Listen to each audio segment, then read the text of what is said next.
and this is what I don't understand about how the MPP is choosing to manage all of this. At the end of the day, the Ghanaian is not, excuse my, frankness this morning, the Ghanaian is not a fool. Why do you say we are sensible? We can see through it. We've lived through politics all these years, and we are sophisticated enough to see through what's real and what's just chaff. I don't know if you understand what I'm saying. How best do you protect your member of parliament and your party than by being responsible?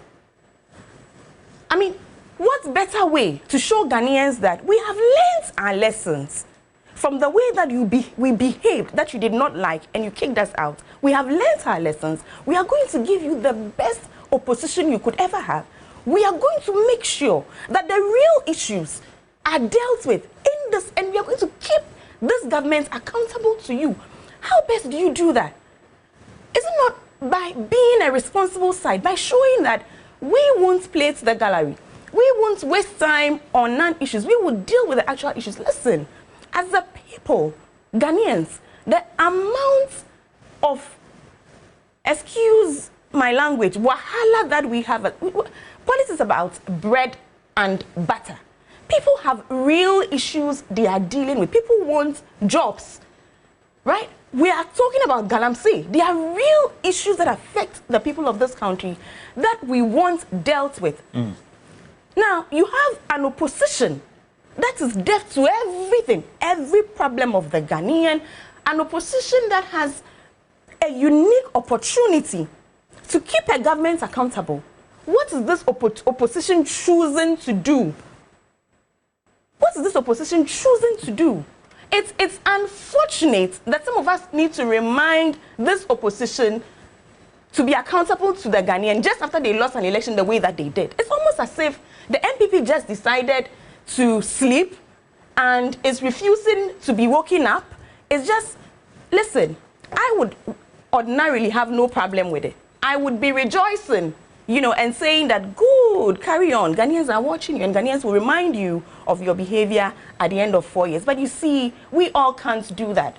We all can't be irresponsible. We all can't decide to be political animals when there are real issues to be dealt with. Some of us need to be accountable to the Ghanaians. Some of us need to be responsible. So your opinion is that they're just grandstanding? It's not even about that. For me, it's worse than grandstanding. For me, they are being...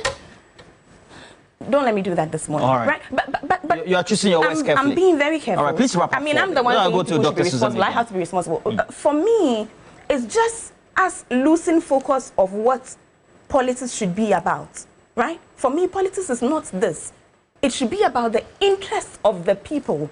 If you have been elected as a parliamentarian, as a representative of the people, all your actions, everything you do, should be geared towards serving the people of this country.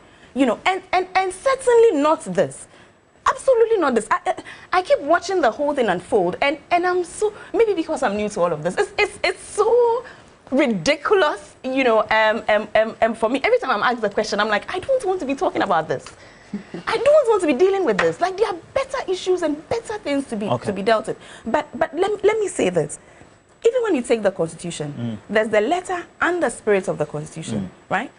I believe that for all of us in public spaces, Roland, ourselves included, those of us who work in the media, I still call myself a media person. All of us need to be guided. I'm not a member of parliament. By our love for states. All of us, in every field, we find ourselves, in friends, I laugh at you.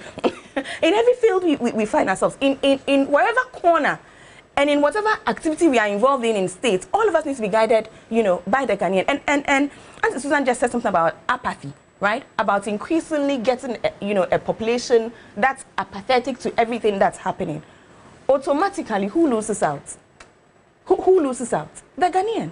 And I am 100% convinced in my mind that at the end of all of this, we will see this for the ridiculousness that it is. And I hope that the NPP is happy and ready to deal with the consequences of all of this drama, because there will definitely be a climax. You are certain. Definitely.